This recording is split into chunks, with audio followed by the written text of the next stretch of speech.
The detective, a senior constable, had been standing at the kitchen sink of his Chatswood home shortly after 6 o'clock this evening when 2 shots were fired through the window. He was rushed to the Royal North Shore Hospital in a critical condition. On June 6, 1984, you were shot in your home?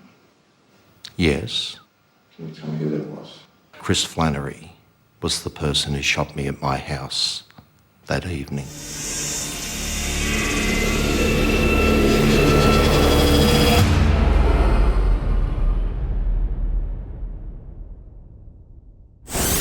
The man who shot New South Wales detective Michael Drury was born in 1948 in the working-class suburb of Brunswick, Melbourne.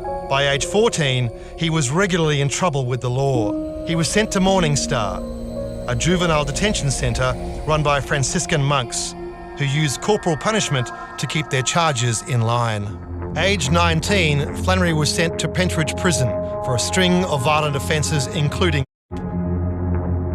Again, he refused to submit to the rules and was transferred to H Division, a section of the jail designed to break the will of even the hardest core criminals. The guards who ran H Division were bashers and sadists. They subjected the inmates to the worst kind of physical and mental brutality. Beaten but not broken, he continued to defy authorities, stripping naked and going on a hunger strike. His brother, a respected lawyer, alerted the media to the torturous conditions within H Division. The publicity helped bring about a formal inquiry.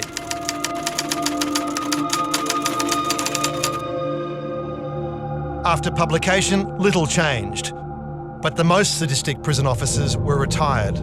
Years of systemic cruelty and abuse created the monster that defined Flannery's psyche. In 1972, Flannery was released 4 years early. Now free, Rent-a-Kill's most heinous crimes were yet to come. On bail for armed robbery in Victoria, he absconded to Perth, where he got his first and probably only regular job working in the men's department in David Jones. But it wasn't long before he returned to his old ways and robbed the place at gunpoint, injuring a guard in the process. He was eventually caught by police and sent to jail for another 3 years. To that point, Flannery had been a dismal failure as a crook.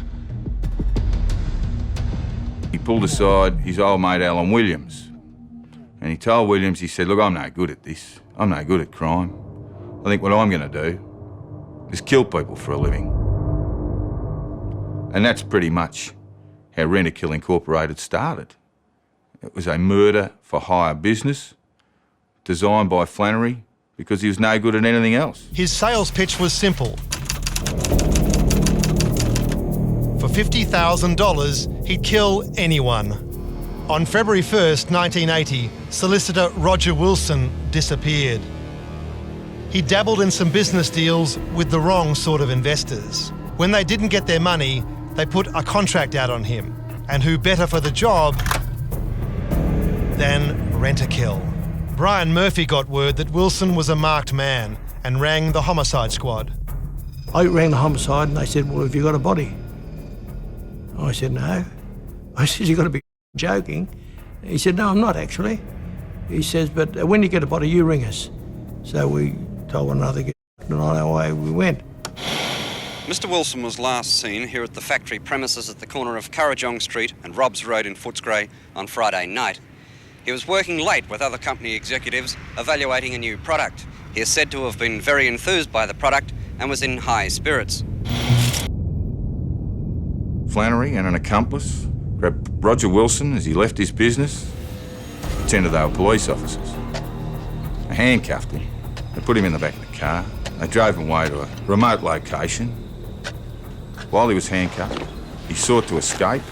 He knew by that stage what was going to hit him. Flannery charged off after him, emptied the entire revolver into him,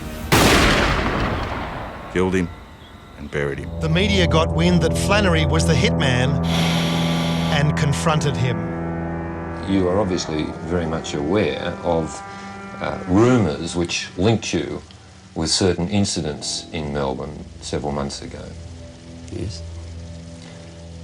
It was being rumoured that you had been retained as a hitman. That's incredible. Just rubbish. You have heard these, though? Yes, sir. And what's your answer to that? It's just ridiculous. Totally untrue. Wilson's body was never found, but police believed they had enough evidence to prosecute. Their case rested on the testimony of Deborah Boundy. She'd overheard Flannery and her boyfriend, Kevin Williams, describing Wilson's murder in detail. Flannery wanted her gone, and he had just the man for the job.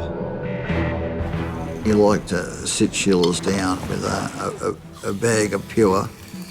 She would overdose with pure Chinese white. She killed herself. They just supplied the heroin for her, the pure for her, and sat there and watched her do it. Her death achieved its aim. Without a witness, the case collapsed and Flannery walked free from court. Minutes after walking free from court over the murder of Roger Wilson, Flannery was arrested and extradited to New South Wales to face another murder charge. A Sydney brothel owner turned up dead, and Flannery was the chief suspect. Flannery was acquitted of this murder, but remained in Sydney. But in that time that he was here, having to report to the police, of course, this is when all this mayhem started up. And I don't know, it was like just trouble. Everywhere he went, there was trouble. With his family now relocated to Sydney, Rent-a-Kill was on the hunt for work.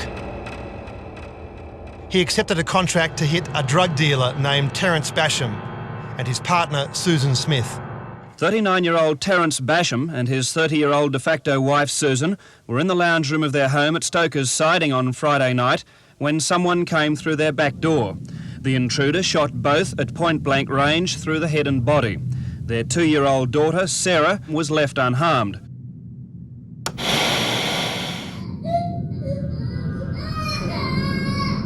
The distraught toddler was found hugging her parents' lifeless bodies when their murders were discovered the next day. Sydney crime boss George Freeman saw a need to keep this cold-blooded killer on a tight leash and put him on the payroll.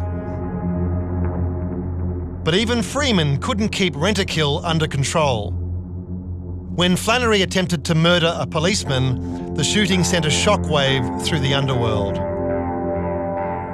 Chris Flannery was the person who shot me at my house that evening. Rent-a-Kill had truly crossed a line, and his gangster mates knew something had to be done. Chris Flannery told a number of people if he was arrested for my shooting, he was going to roll over and tell the truth on everyone. And there were some significant organised crime figures that couldn't guarantee their own safety. And they were in the same camp as Chris Flannery. So in their mind, he had outlived his usefulness.